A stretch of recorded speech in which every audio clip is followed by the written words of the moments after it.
कहा जाता है राजस्थान के थार के बीचों बीच एक ऐसी रणभूमि है जो आज भी रात में जलती है, लेकिन आग से नहीं, अदृश्य योद्धाओं की आत्माओं से।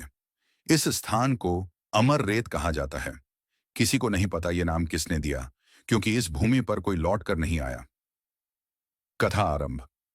हजारों साल पहले, जब पृथ्वी पर न राजा था न सीमा, सिर्फ धर्म और अधर्म का संघर्ष था, वहां दो योद्धा पैदा हुए।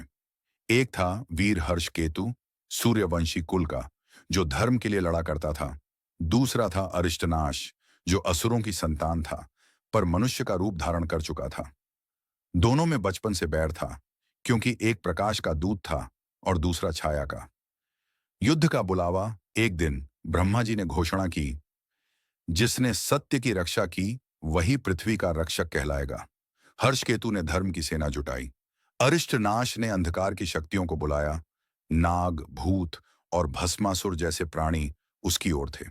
युद्ध का स्थान चुना गया, मृत्यु रेखा, यानी जहां सूर्य की किरणें कभी नहीं पड़ती।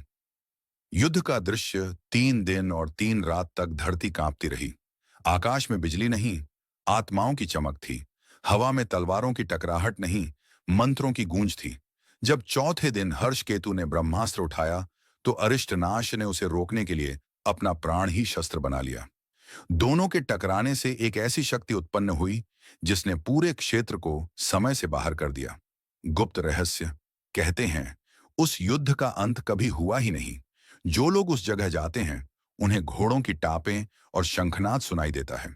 वैज्ञानिक भी कहते हैं, उस भूमि की रेत आज भी गर्मी नहीं छोड़ती, जैसे उसके भीतर कोई अनंत ज्वाला जल रही हो। अंतिम संदेश।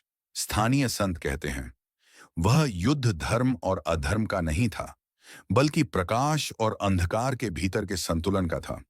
हर बार जब पृथ्वी पर अधर्म बढ़ता है, उस रणभूमि की रेत लाल हो जाती है, जैसे किसी ने अभी तलवार उठाई हो।